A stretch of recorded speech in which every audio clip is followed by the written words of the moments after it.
Hi again, Eric here with talking about the game stuff that I'm doing occasionally. It's been a bit rough, maybe also shown by the fact that I haven't done one of these in almost 2 months. I was just checking the last video to see where I put my webcam in that one and noticed that I uploaded the last one on August 1st. So yeah, it's been a while. Late summer and me never really get along, it seems, so it wasn't quite it always catches me off guard, but still, it's shouldn't expect to be able to do much in that time. I don't know, something strange. Also, it's got awfully cold. For some reason, the weather went from it's still kind of like August to it's November now, even though we're still technically in September for a few days. Anyway, video games. Wow. It's still it's a bit surprising. But Witcher's Heaven is still available to purchase. A fact I too forget every now and then. But people can buy it. I would greatly appreciate for folks to buy it. There will be a sale, I think, come next week. So you can get it at a reduced price then. But regardless, please buy the game. Please write a Steam review. In the time between the last video and this video, I got one more positive review. Only two more reviews, maybe 2 more videos. I don't know. 2 more reviews. Which I have not updated here. Give me a moment. Oh God, now you can see the interface. 2 more reviews. And I can be slightly less desperate with the game. I personally think it's an absolute failure of everything that not me, everyone else's failure, to be honest. That I have to beg for reviews for this game, but what can you do? The world is awful. It would be cool. Also, if you've already bought the game, you don't have to buy the game again to write a review. If you've already bought the game on Steam, you can just do it. Takes maybe 5 minutes or something. However long you want to take. Would be great so that I can stop doing this shit. And just be pissed at the fact that nobody's paying attention to the game, which, things are just frustrating sometimes. Anyway, let's talk about slightly more positive things. JRPG game. It still exists. One reason why the videos kind of stopped coming was because over August and September, I kind of lost grip around the game, which I can't really describe it in any other way. It was really I lost track of what I was supposed to do next or what I should be doing next. I had a pile of sort of important and relevant things that I should be doing, but they were all kind of equally distributed in priority, and so I was kind of caught in a I don't know what to do here state. And for some reason or another, instead of of that list picking something that I can just do, I got hung up in the I need to finalize the way I want to do narrative and the writing and that kind of stuff, and and that didn't help. And there were other parts as well. I think I don't even know if I finished the first sprite for the boss fight when I did my last video. I think when I looked through it, I saw when I set up this small thing here, I saw that the next up I'm doing the boss sprite. I don't know if it was the first one or the one that exists now, because and I don't even know when I did that. I think around early September, or maybe mid to late August. I redid the boss sprite because I felt I could be doing a much better job with it, and I did that, and it looks great.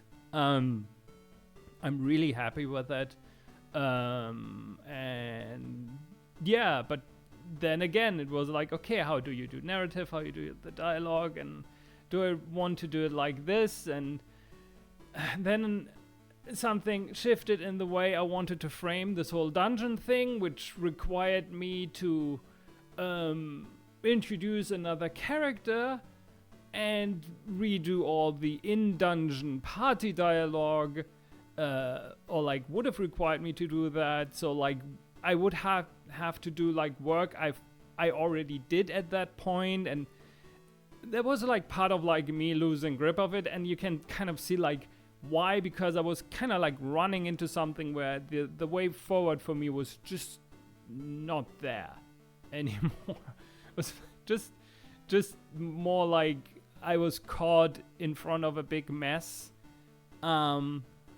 without really, first of all, with not a lot of just brain space to do anything. Like I had real trouble just like to do things, which was made everything more difficult. And add to that just the fact that like the question of like, okay, now I have energy, what am I doing, was equally difficult for me to understand and work through. So there was like a lot of like there. I did make some progress here, especially like with a narrative, and that's always the fun thing, right?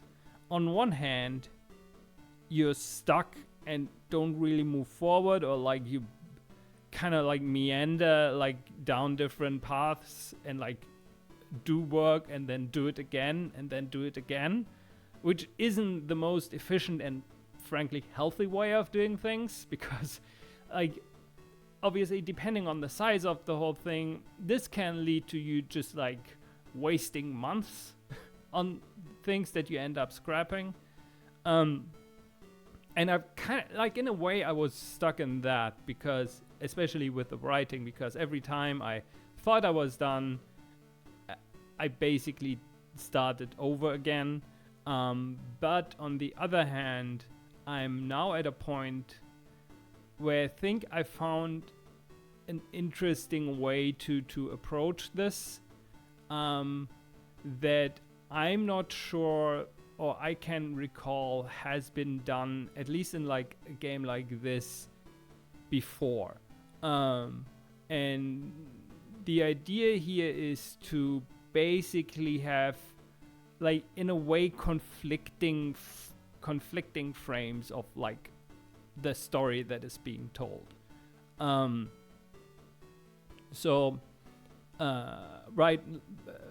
Previously to the rework that I did, the storytelling in itself was very like how you might imagine it from like any kind of like JRPG, from that like with that these sensibilities that I'm using, like top-down pixel art stuff, which is they're like simple cutscenes in a way where like characters are talking to each other, but the main like action is happening in battles, but like it's the usual, okay, let's talk to one another, and it's just the direct like conversations between people that is happening, and it was like that, and there was something I felt with a lot of the dialogues that I wrote that there was too much explaining in a way, that felt to me not really like, oh, it's like these people talking to each other. It's more like these people talking to each other to explain to the player how the game's working, or like what's happening in the game, or like what they could be doing or whatever. And I didn't feel good about those parts. So there was like, just, there's like, there every now and then there are like things where you do something and there's this underlying current of like dissatisfaction with what you have. You did this in a way also like you did this and it's fine, but you're not happy with it because something bothers you about the whole approach or something, or maybe you're just bothered with yourself and you're projecting things outward, who knows.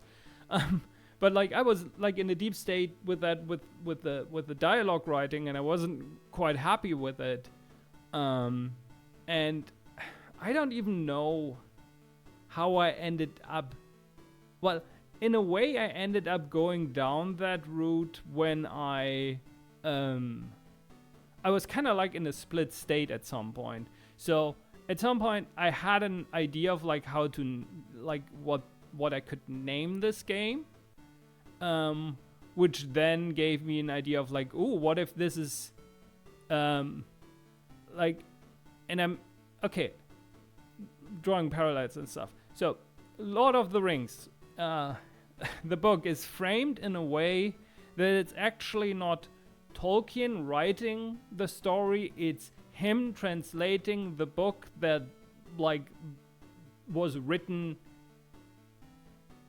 that has basically is retelling the story as it happened in Lord of the Rings. So like there's like this whole thing with like, oh, Bilbo's writing his book and this stuff. It's kind of like framed in such a way that Tolkien is just translating that book in some way or another, which obviously also establishes a thing where you have in a weird way a like, or this would open up the potential which I feel isn't really explored in that particular story, of like having an unreliable narrator, or like someone where you can see they're clearly biased in some way or another. And as I was thinking about names for this game, I realized, oh, wait a second, like, what if I frame it in such a way that what is happening, or like what's happening in the game, is also at least partially a retelling of someone else's like retelling of it, or like someone else is writing down, okay, these people have done these things over the like at that point, and like I'm retelling the events of it, or like doing like a sort of like writing down a historic report, or like something in that way. I'm lacking the words for it to describe it in English, which is cool. But that was kind of like the idea, and when I sat down to think about, and the first idea was like, oh, the test dungeon is basically this person interviewing the party members who at this point were in prison because they killed someone important. Which isn't really a spoiler because that's how the test dungeon ends. And yeah, so at first it was this, but it still didn't feel, the framing didn't feel right for me, again, because you had these parts where like,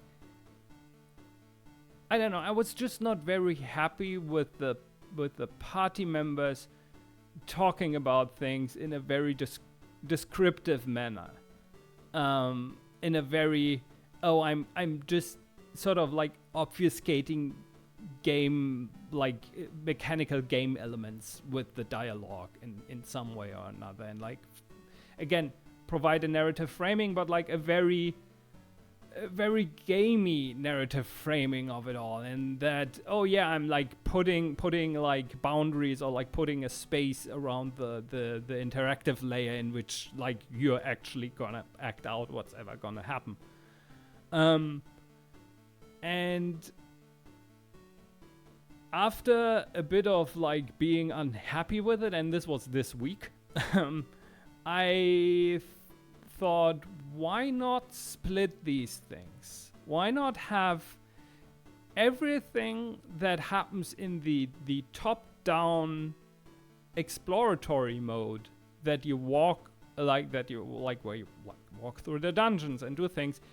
Why not have all of this framed by the person who's writing this report, who has a very specific perspective on the events that have happened, and frames these as such, and have all the stuff that like that, and have the entire, and have the stuff that the player characters are doing and their perspective constrain these only into like the battles and the resting scenes and the character bonds that are happening, and try to create a bit of a conflicting narrative, where on one hand you have this character who has a very specific perspective on like the player party's actions and consequences and intentions, and on the other hand you have the things that the player sees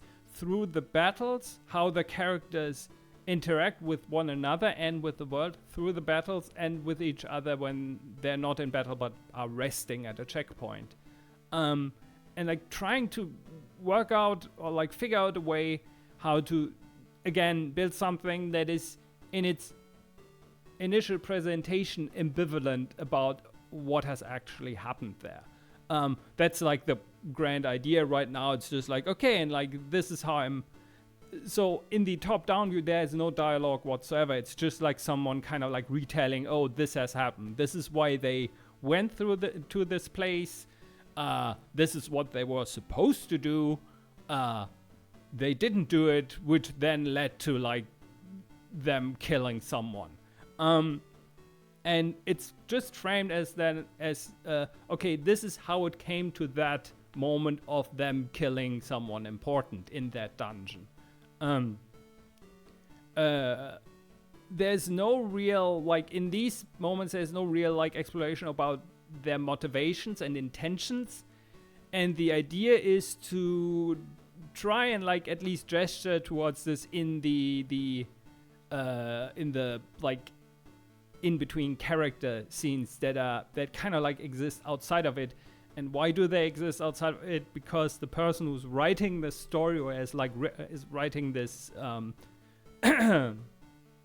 this retelling or like this record of events had no interest in these parts and never bothered to research these. So it's kind of like, again, it's a bit of a weird attempt of mine. I'm just realizing that I'm too bright right now, but oh well. It's not as bright as it is actually outside. It's in the camera. I hate webcams. But that's kind of like the idea. It makes me happy, or it gave me motivation to do things and try things out. I think it works better for me personally, at least to some degree. I'm still like, I still have to write the character bond increase dialogue scenes and things there, and like have to think about each character's relation to one another and what drives it forward and such. I have like a chart with like, okay, this is what like the character wants for themselves or like what they wish for their life, and this is what they kind of want from that other character, to have kind of like an idea of like what these people might be talking about. Never really done that, so it's a very interesting interesting experience. It's also like deeply terrifying because there's something I do enjoy writing stories for myself and just putting down words and a few months later looking at them and feel amused at them. It's something completely different when I have to do this with the knowledge that someone else is gonna see them at some point. That's still... there's a barrier here for me that is every time is hard to go through, even though I already did that a few times even before I started making games, which I'm coming to like the 10th anniversary of me making the decision to try and make commercial video games for me get it working for me. It is, things are happening. But yeah, one reason why I'm excited about this idea of like splitting the narrative or like working with different framings is because, again, it shifts, it splits, it splits it, but like it addresses the fact that like they're like that these things are split from one another, right? Like a battle in a JRPG is a different narrative mode to like when you're walking around an overworld map and talking to people, or like see a cutscene of people talking to one another. And so addressing it differently and like trying to understand, okay, what can I do with that? Especially if one thing that I want to do in that battle system is to build it in such a way that each character is being defined through the battles and like how they interact with challenging situations, and how they try to overcome them, and like how they try and find a purpose in these situations. And so in a way it makes sense to then also think about trying to address this, or like split the way the narrative is handled between these in some way or another. And plus I do find it interesting to just like have a game or have something where the story that is being told is in an internal struggle with each other, where you as the person who's experiencing it are left to like wonder what exactly has happened there, and like which of these things, like where in some way or another the actual truth lies in there, if it exists at all in some way or another. And it's just something I find interesting to explore, regardless of like the inherent distrust I have in my abilities to pull these things off. It's just something, again, it's something, you know, it's a nice idea to like look at it and rotate around and wonder what you could be doing with that. And yeah, but still it's something that at least got me going this week. And the other thing I just decided was like, one problem I had with these dialogue, with these Bond scene increased dialogue. So in a wider sense, each of your party members has a bond with each other party member. So which it's something that's taken from a lot of indie tabletop games, where like your characters have like some kind of like defined relationship with another player character that then changes and develops across the campaign that you're playing, or just like is a good helpful thing for like a one shot you're playing, where you know, oh, this one is my rival, so it's kind of like a good way to frame the way you want to interact with a different character. And I wanted, and because the game also has a help move in battle, where one character can basically boost another character's actions and defense, I wanted that to be something that addresses the fact that like when specific characters interact more often with each other, then their relationship develops more quickly. And to illustrate this, then you have like, I want to have like small scenes, or like small, like, again, right now it's just dialogue, where these characters are talking to each other about specific things. Again, like what they want from one another, or like how they look at certain things, and like try to explore the characters themselves, as well as their relationship to one another. And again, for a potential whatever larger game to then have like something where like this could potentially even develop in different directions. Who knows? And for this dungeon thing, I want there to be one dialogue for each, basically like character pairing, for like the case when like their bond increases. An increasing bond also means that the helping actions in the in battle is more effective. So it's not just a, oh look, they talk to one another. There's like a direct mechanical statistical benefit to you pursuing this, because it makes these actions more effective, which then makes the battles easier. Another thing that I haven't really touched yet, that I will touch at some point, is I want especially the second half of the dungeon to be very difficult. In general, I want this game to be evil. I I keep telling myself this. It's something I at this point believe is important to do in some way, to make something that really like is really evil to whoever is playing it. That doesn't mean it's obtuse and unfair. It just means that you better have a good understanding of like how to manipulate everything, or else you're just gonna get punched, or you better don't overestimate yourself, or I'm gonna punch you even harder. And that has also something to do with, and again, like something that I really tried to do with this game is to keep the thing in mind that is like is something that is being said in the original version of Apocalypse World, which again is like at this point fairly ancient indie tabletop game, is that when something is prescriptive, it is also descriptive. So if something has like, there is nothing that exists just for the narrative. So for example, when I say the world itself wants to kill its inhabitants, or is vengeful and resentful towards its inhabitants, this isn't just something that can exist as like a thing that is said in like as a box text or store description.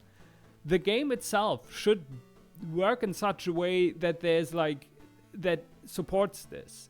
And this is why I keep telling myself like to punish hubris, like to punish players when they think they're stronger than everything around them, to be really, and in that sense you have, as a game designer, you have to be evil. You have to obscure information, you have to misdirect sometimes, and all these things, and you like really have to push the challenge, so that players understand, and like very early also, so that players understand what they're getting themselves into and can adjust accordingly. The other part, however, is, and this is something that is true to all, and this is something that I realize is true for all of my games, is what I want from most of what is kind of like always for me something that's in all of my games is, I want for players to break whatever thing I've laid out in front of them. I want them to take the rules and the tools that I give them, and then just like confront them with occasionally things that are frankly unfair, and then I just want them to tear it all apart and trivialize them to like into oblivion. Splinter Zone has this. GB Robo has this as well, where like depending on like how you approach the game, it can be incredibly hard or like very easy. Same with Splinter Zone, same with Witcher 7. It's really funny in that regard to like read some of the user reviews that comment on that say, that also say, I don't really understand what I have to do to make these fights easy, and what I like when sometimes, and why sometimes these fights, the boss fights, take minutes to finish. Well, there are reasons for these. I'm just never telling anyone these, but they are there, and it's something, in a way, that seems to be something that I always want to do, and it's the same with this game.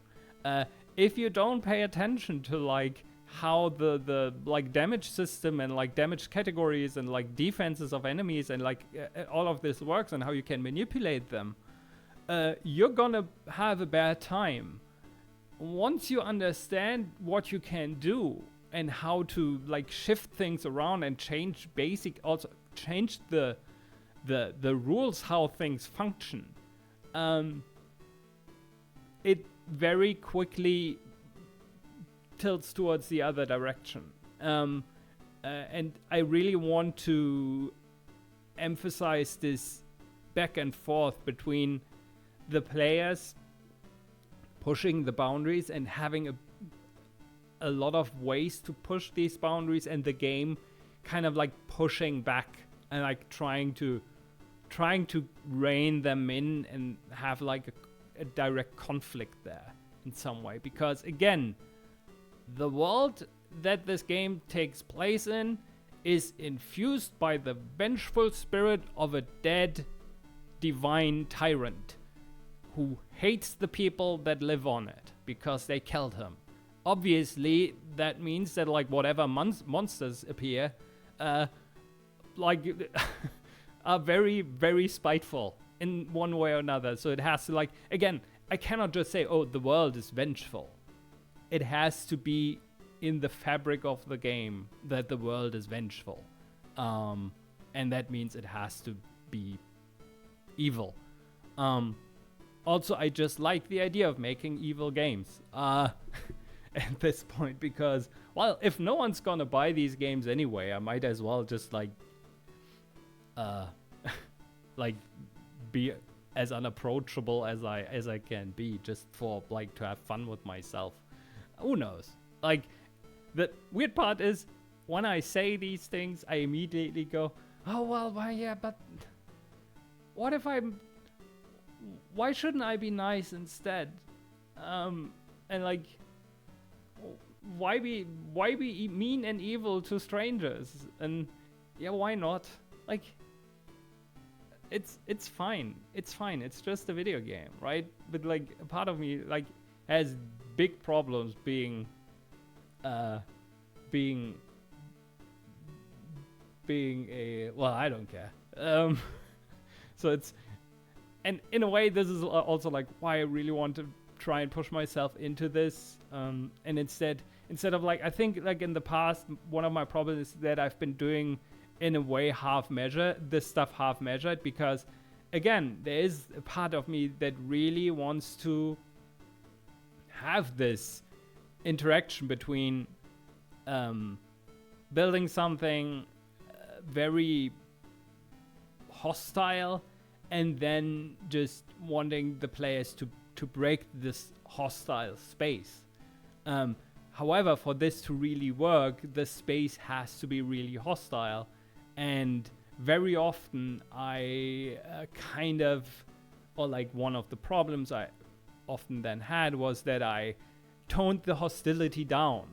And in a way, what I think I really like about Virtuous Heaven is that at least in some parts I managed to keep it at least a little bit.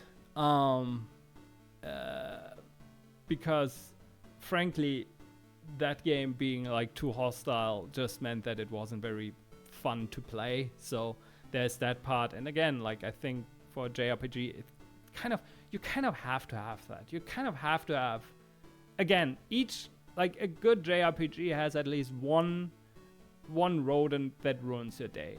That one encounter where you run into it, think, oh, well, that's not a big problem, and then the soundtrack starts looping and you realize, oh, wait a second, I might be in trouble. And it has to have that. And for this to work, you have to kind of like have a bit of a mean streak in yourself to just put things in your game where you know that if players run into them and are not prepared for these things, they will lose progress. They will lose time. They will have trouble. And yeah, so that's something that I want to do. I thought I was quick, but no, I started rambling about evil games a little bit. There's like more to that, but as always with these things, I have ideas. I even had an idea, do I want to write an evil games manifesto? And then Silksong came out and everyone talked about difficulty. I thought, no, I'm not doing this. I'm not touching this right now. So I forgot about like half of my arguments, half of the things why this interests me in some way or another. But yeah, like the last things that are remaining is like the rest scenes, like especially the dialogue. The rest scene itself exists. I actually managed to like make some graphics for it so that it looks different from like an empty battle screen. And then I want to do some basic menus where you can change stuff like key bindings and other things. I don't know if this test dungeon will have a save load function. It's not that big, so probably not. We'll have to see. And yeah, and I am considering like looking for testers soon, because I think I need other people to play this, just to see, okay, how difficult is this already? How much do I have to push things? Is the writing working, or is it not working, and this stuff. So there's stuff coming when I have the time. Things are not easy right now. Again, still like a bit of an, like, I keep calling it like executive dysfunction hole, where I have a few hours on a day where like things are like working, but it's like maybe like 3 to 4 hours where like I actually have like, where my brain is in such a mode that I can like effectively do things. And aside from that, it's a lot of like twiddling my thumbs until that stage of my brain starts. There's also like stuff with the welfare office and job things that I have to take care of, like once again having to try to look for a job. I mean, theoretically I should be doing that like all the time, but I like making video games. So yeah, that's also something that's happening. So I don't have like my entire week to work on games, so I'll have to see when I have pockets to do things, I'll do them. Still hoping to release this thing this year. It's not that much left to do. I think I can do it. It's just a matter of like being fine with things not being perfect. The eternal struggle that I'm in. One of several eternal struggles that I'm in. Maybe that's one of the issues why things take so long. So like one eternal struggle is already a problem. Like having like 4 is wow. Anyway, I hope I have like enough stuff that warrants me doing these videos more often again, because I do enjoy just rambling around.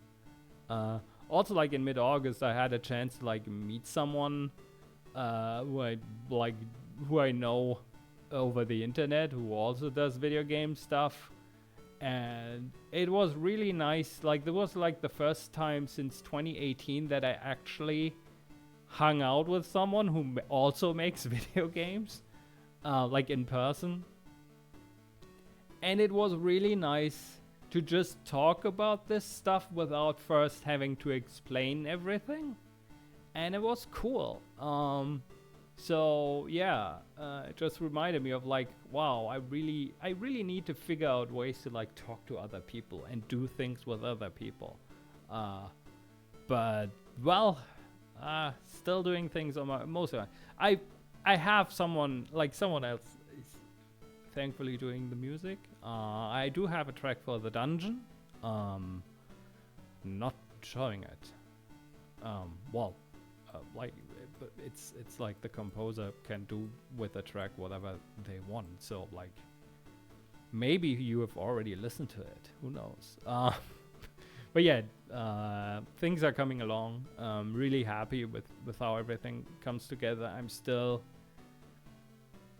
When I start talking about this project, I really remember like why I got so excited about it in the first place. There's so much for me, both what I want to do in terms of like telling a specific story, but there's also so much more in terms of like wanting to show a very specific thing I have in mind that I think I can show with this type of game and this type of setup, and really trying to explore what you can do in this, like in the format of like a 2D turn-based abstract role-playing game, or a JRPG, as you might also call that. And yeah, really want to try doing at least get this thing out, at least give a little bit of like something, put a little bit of a little thing out that shows what I think you could be doing with these types of games, and I hope I get it out in a state where like other people are also able to see what I mean by that.